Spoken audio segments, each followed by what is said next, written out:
The storm hit like a beast.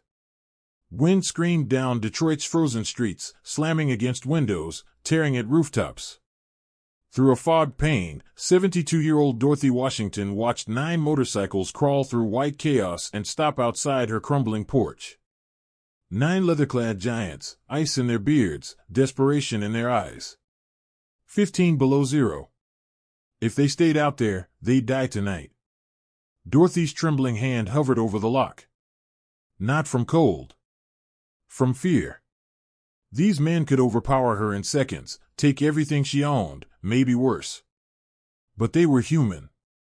And they were dying. She stared at the frosted glass, torn between survival and compassion. Lock the door and live with it. Or open it and risk everything. Her breath fogged the air as she whispered, "Lord, what do I do?" She didn't know that the man standing at the center of that group wasn't just any biker.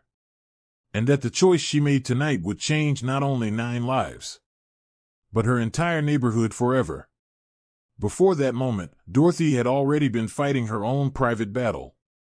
A 72-year-old widow in a house that was falling apart. Paint peeling like dry skin, shingles missing, cold creeping through every crack. Every morning at 5:30, she made instant coffee with powdered milk. Real cream was a luxury her $1,200 check couldn't afford. She'd sit at the kitchen table, her Bible open under a single bulb, whispering for strength to face another day. The furnace wheezed, the walls leaked heat. And Dorothy wore 3 sweaters just to keep her bones from shaking. When it rained, she set out pots to catch the drips. The steady ping, ping, ping, marking the rhythm of survival. Her medicine cabinet told the rest of the story. Blood pressure pills have to last longer. Diabetes meds stretched past safe limits. And a grocery calculator that never passed $47 a week. Her neighborhood was crumbling too. Abandoned houses, broken lights, shadows in every corner. And yet, every morning, Dorothy swept her steps. Watered dying plants with dishwater. And kept her husband's flag flying proudly above the rot. Robert had served in Vietnam.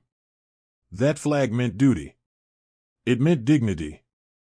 It meant she wasn't done fighting yet. At night, the old CB radio from Robert's trucking days still crackled to life. Ghostly voices, coded messages, bikers on the move. She didn't know it yet. But the world outside her door was about to come crashing into hers. And the test of her faith was only hours away. Some mornings, Dorothy stood at the kitchen sink, staring out at the broken street and whispering the same prayer. "Lord, I've made it this far, just help me through another winter. The house may be falling down, but I'm not." Her neighbors kept their distance, not because Dorothy was unfriendly, but because she had rules. She called the police when drug dealers moved too close to the school. She reported loud parties that disturbed working families. She maintained her yard even when everyone else had given up. They thought she was difficult. They didn't realize she was fighting for something bigger than herself. This street had raised 5 children. Every crack in the sidewalk carried memories of scraped knees she'd bandaged. Every tree had shaded birthday parties when life still felt full of promise. Each Sunday, she sorted her pills into a weekly container, stretching them as far as possible. She knew which medicines were essential and which she could skip when money ran out. Her body ached constantly, but complaining didn't pay the bills. The CB radio crackled more often lately. Voices came through, disciplined, organized. Sometimes she caught fragments, road checks, welfare updates, community watch.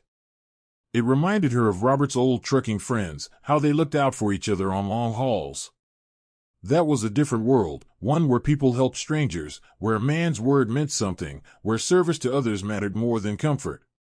Dorothy didn't know it yet, but that world was about to knock on her door. That March evening, she went through her nightly ritual, checked the locks twice, turned the thermostat down to save a few cents. Outside, the first flakes of snow began to fall.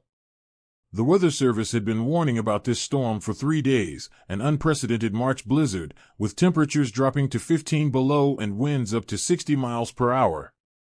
Power lines would fall. Roads would close. lives would be at risk. At 6:47 that evening, the furnace in Dorothy's basement gave its final breath. It wheezed, rattled, and went silent, the sound almost human in its exhaustion. Within minutes, the temperature in the house began to fall. Dorothy wrapped herself in a third sweater and called her daughter in California. "Just checking in, baby," she said, trying to sound cheerful. "How are my grandbabies?" She didn't mention the furnace. No reason to worry Regina about something 2,000 miles away. Some burdens, Dorothy believed, were meant to be carried alone. By 7:23, her breath was visible in the kitchen. The old space heater tripped the circuit immediately. Darkness swallowed the house. She fumbled for the CB radio, switched it on by touch, and the room filled with static. Through the static came broken voices. "Roads blocked, bikes won't start, need shelter fast." Dorothy froze. Motorcyclists. Somewhere nearby. In this kind of cold, they wouldn't last the night. Her own survival was uncertain, but theirs was impossible. Every news story she'd ever seen about biker gangs flashed through her mind. Bar fights. Drugs. Violence. Every instinct screamed to lock the door, hide, pray for morning. But then she thought of Robert, and of Jesus. Would they have turned people away? The wind howled. Windows shook. Branches snapped outside like gunfire. Then, at 8:15, came the pounding on her door. Heavy. Urgent. But not angry. Through the frost, she saw them, 9 massive figures, leather jackets, chains glinting, beards stiff with ice. They looked like giants from a nightmare. Her heart pounded. She reached for her phone. No signal. The landline was dead. The CB radio crackled uselessly. Another round of pounding. Still not violent. Just desperate. "Ma'am," a deep voice called, muffled by the wind. "Our bikes are dead, roads are gone. We just need shelter till morning. We've got sleeping bags. We won't be trouble."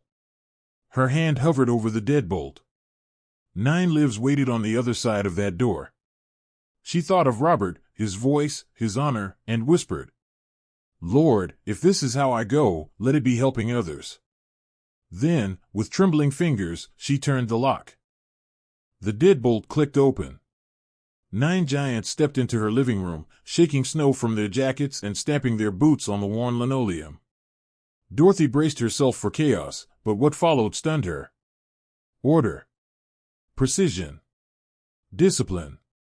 "Thank you, ma'am," the leader said, removing his helmet. Gray hair. Weathered features. Eyes that held both authority and kindness. "We won't forget this kindness." Dorothy steadied her voice. "The kitchen's the warmest room. I'll make coffee." The men moved like soldiers, not thugs. "Sound off," the leader commanded. "Any injuries?" "Frostbite on fingers, Sergeant." "Nothing serious." "All good here." "Ready for orders." Dorothy froze at that word, Sergeant. They weren't gang members. They were trained. Disciplined. Within minutes, they arranged their sleeping bags across her living room in perfect formation. When she offered them her couch, they refused in unison. "You keep your comfort, ma'am. We're used to sleeping rough." 2 men went straight to her basement, flashlights in hand, inspecting the dead furnace. Others checked her smoke alarms. One quietly steadied her medicine bottles on the counter. "Ma'am," he said softly, "when did you last have a proper meal?" Dorothy's cheeks flushed. "I eat fine." "Yes, ma'am. Just asking." She poured instant coffee into mismatched mugs, apologizing for not having real cream. They treated it like a gift. "This is perfect, ma'am," one said with a grin. "Best coffee we've had in weeks." Dorothy smiled despite herself. "You're too kind. Name's Dorothy Washington, but friends call me Dot." The leader extended a gloved hand. "Pleasure to meet you, Miss Dot.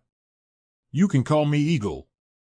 From the basement came a clang, a hum, and then, miraculously, the low rumble of the furnace coming back to life. Temporary fix, one man reported. Igniter was shot. Should hold till you get proper parts. Warm air flowed through the vents. How much do I owe you? Dorothy asked. Nothing, ma'am, Eagle said firmly. Just neighbors helping neighbors. They organized a watch schedule while Dorothy heated soup and crackers. The men shared their military rations, insisting she eat first.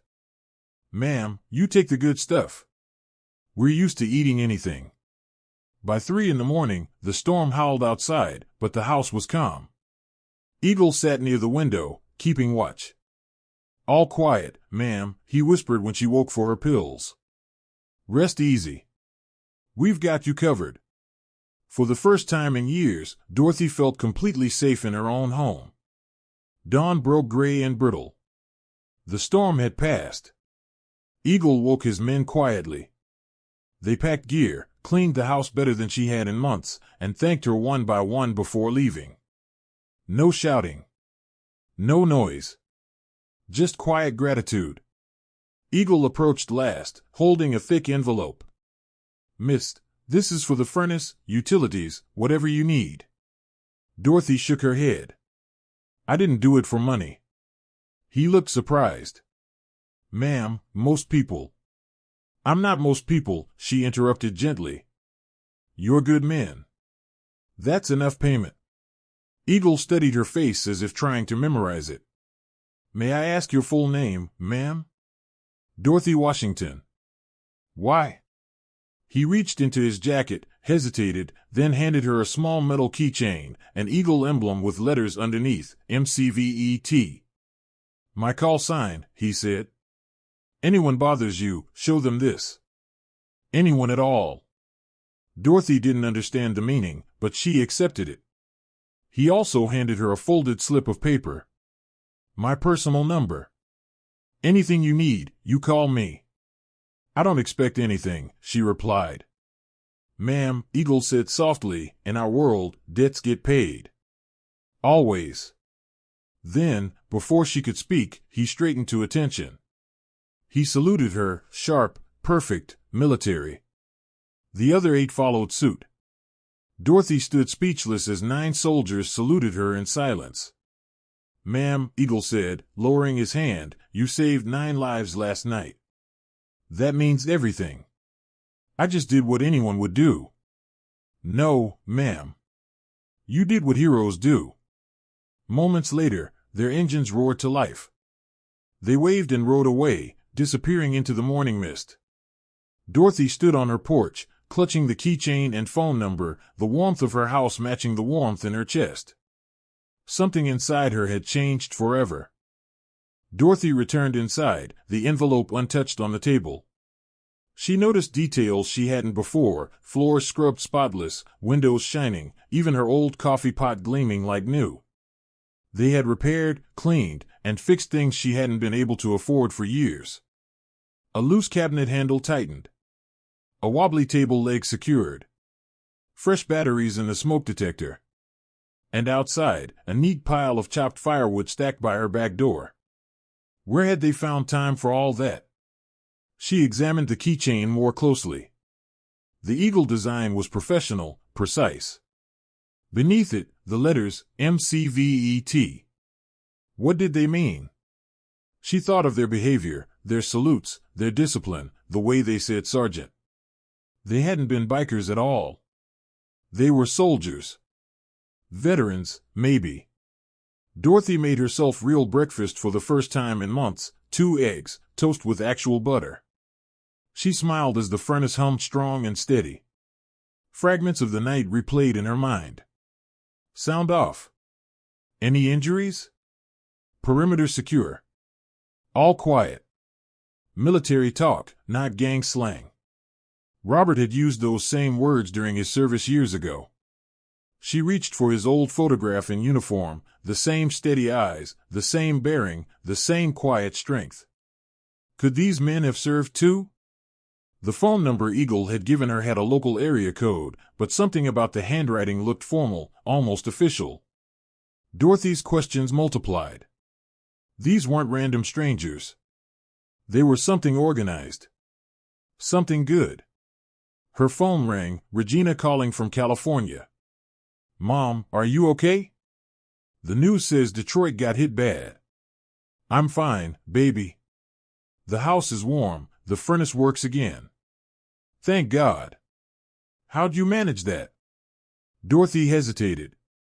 How could she explain what had really happened?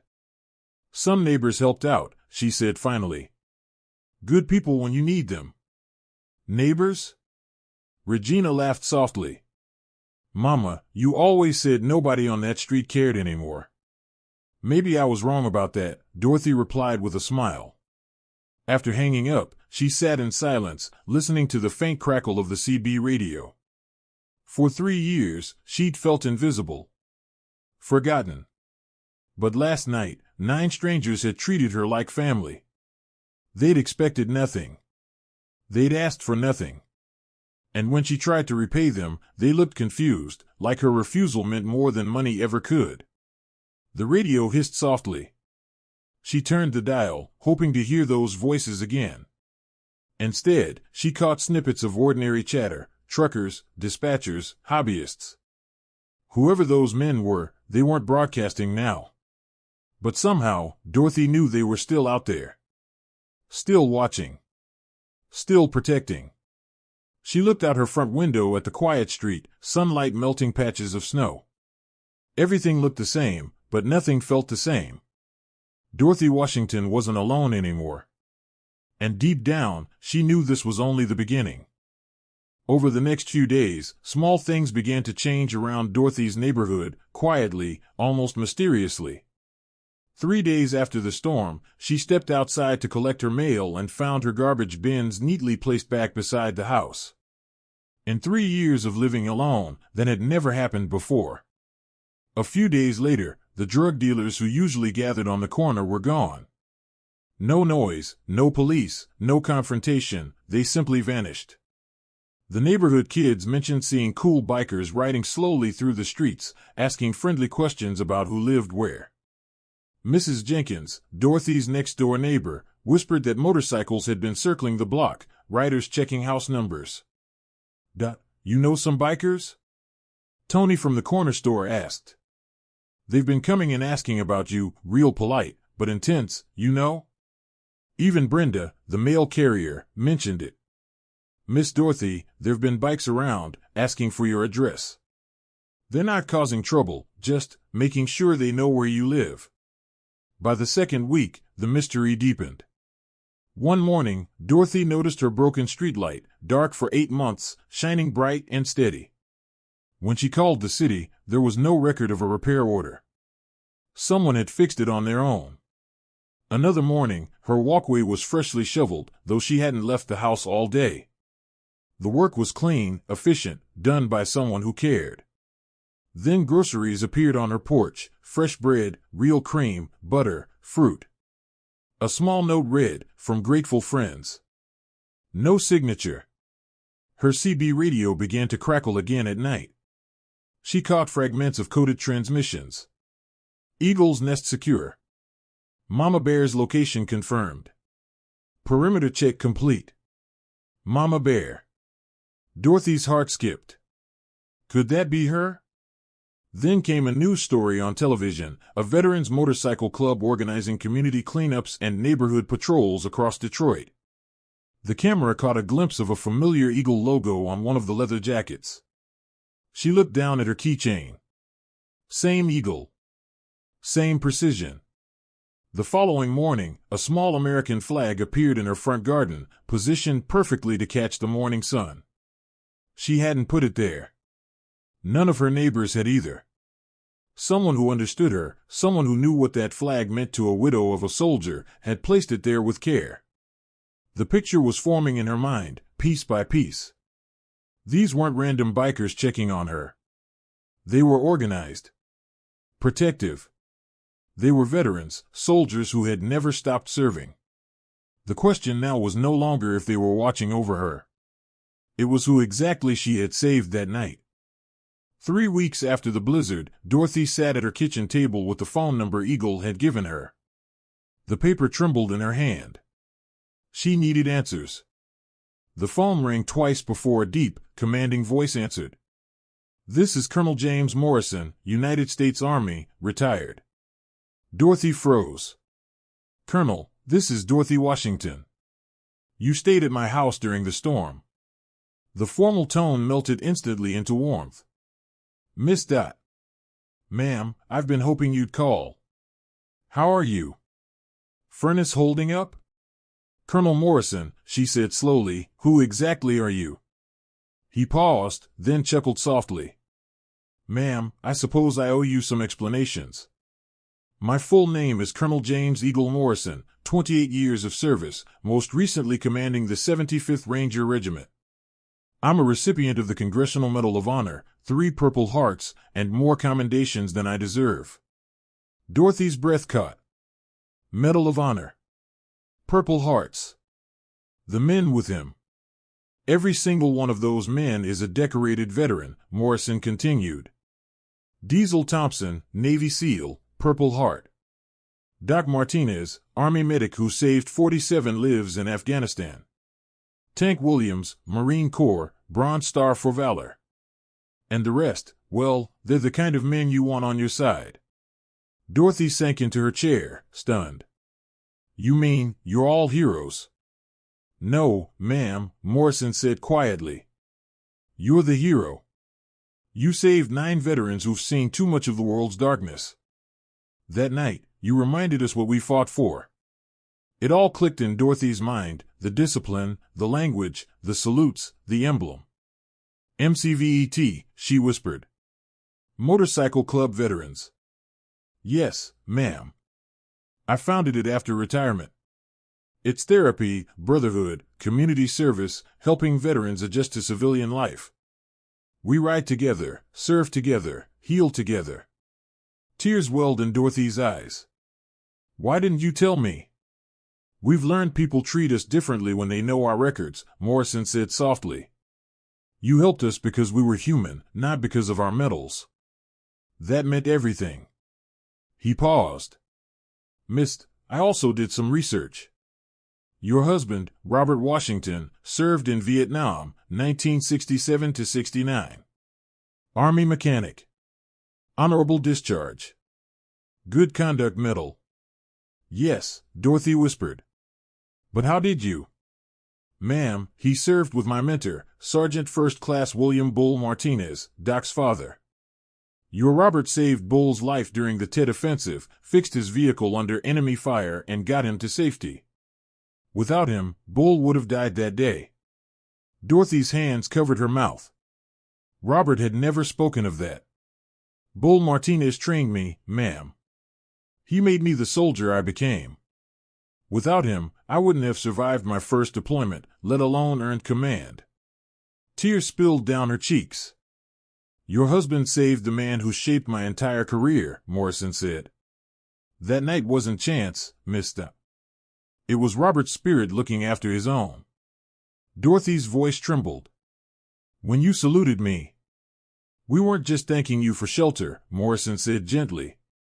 "We were honoring Robert's widow." She wept softly, overwhelmed. And then, Morrison's tone deepened. "Mist, that protection you've been noticing, the bikers, the patrols, the groceries. 847 veterans across 3 states now consider you family. Not because of what you did that night, but because of what Robert did 56 years ago."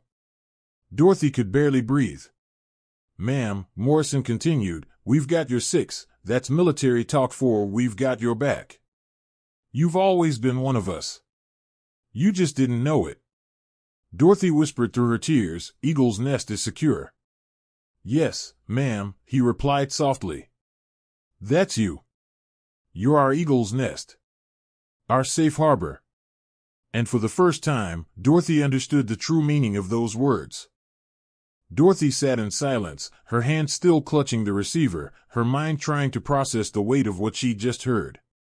The world outside her window seemed to blur, the soft hum of the furnace blending with the sound of her heartbeat. She had spent years believing she was alone, forgotten by the world.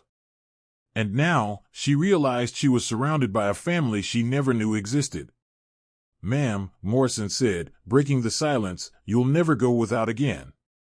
Not because we owe you, though we do, but because you're family. You've always been family." Dorothy looked around her small kitchen, at the photos on the walls, at Robert's flag folded neatly on the shelf. Her throat tightened.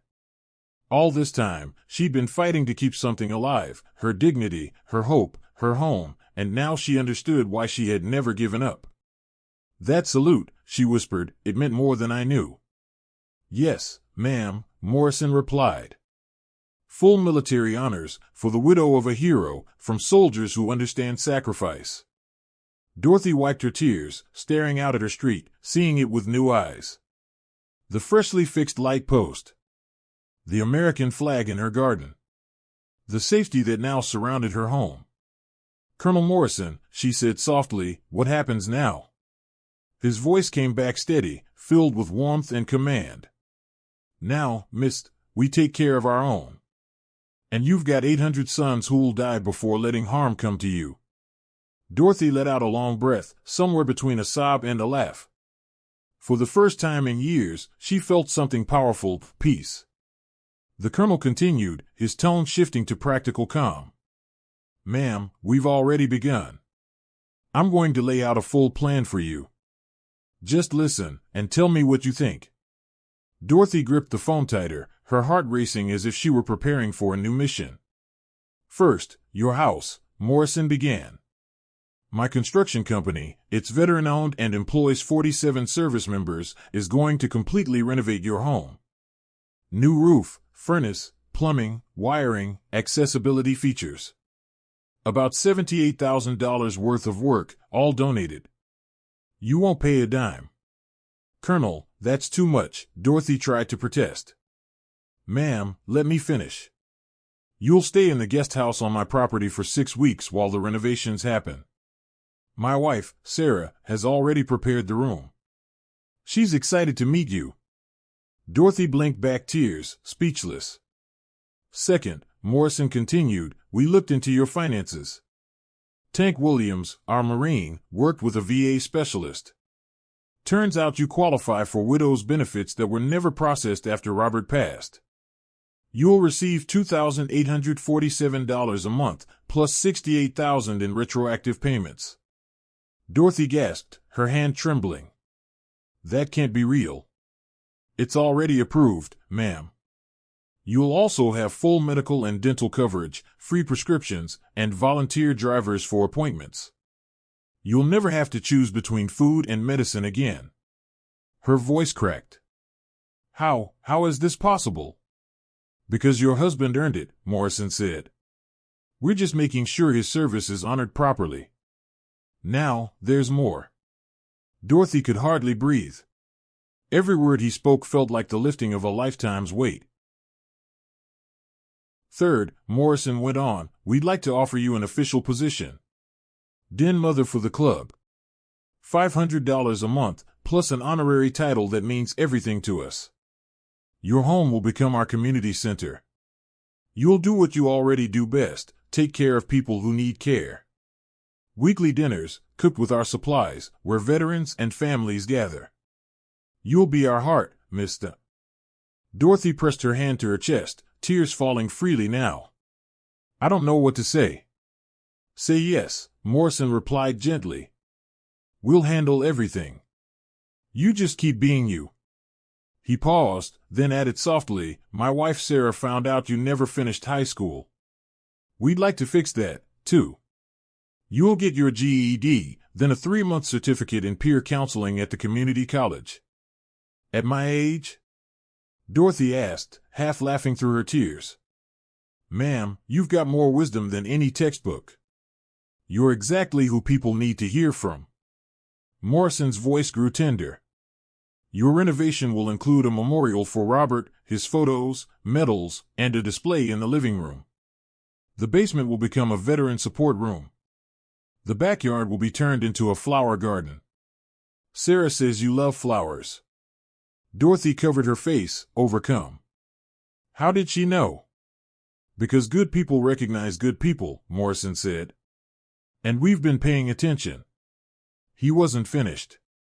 We're flying your daughter Regina and the grandkids from California for a surprise visit. Your son Jerome's commanding officer already approved emergency leave. You'll all be together when the renovation's complete. Dorothy's sobs broke into soft laughter. This is too much, she said. I never asked for any of this. The best people never do, Morrison answered. That's why they deserve everything. He went on, calm and steady. We're setting up a trust fund for you. Veteran lawyers are finalizing it now. You'll never have to worry about bills, medical care, or the house's future. And if something happens to me, there are 846 others ready to take my place. We don't let family fall. Dorothy stared at the wall, tears streaming, her heart full in a way it hadn't been in decades. Her small, crumbling home, once a symbol of her isolation, was about to become a beacon of hope. Morrison's tone softened again. Miss, you showed us what honor looks like in civilian life. You reminded 9 broken soldiers that goodness still exists in this world. Now it's our turn to show you what gratitude looks like in action. Dorothy thought of Robert. She could almost hear his voice, proud and warm. Morrison must have felt it too, because he said quietly, Your husband would be proud as hell, ma'am. And so are we. In that moment, Dorothy understood something simple and eternal. Kindness had come full circle. And the love she had given to strangers had come back 1,000-fold. Her voice shook, but her words were clear. Colonel Morrison. I accept. Dorothy's family thrived too. Her daughter Regina visited monthly, her grandchildren competing to spend summers with Grandmother. Jerome returned from deployment early to help coordinate veteran outreach across Detroit, working directly under Morrison. Her home became an emergency shelter during storms. When power failed, families knew where to go, Miss Dott's house. The guest rooms were always full, students saving for tuition, veterans adjusting to civilian life, families rebuilding after loss. Her CB radio was now the command hub for 3 counties. Every morning, volunteers checked in. Eagle's Nest secure. All units report. Dorothy's calm, steady voice anchored them all. Recognition followed, though she never sought it. Presidential Volunteer Service Award. State Legislature Proclamation. An honorary doctorate from Wayne State University. She even spoke at military bases about resilience, community, and the power of ordinary kindness. But her favorite recognition didn't come from officials. It came from the people she had once feared, former gang members and addicts. Now reformed, now thankful. They'd knock on her door to say, Miss, you gave us our neighborhood back.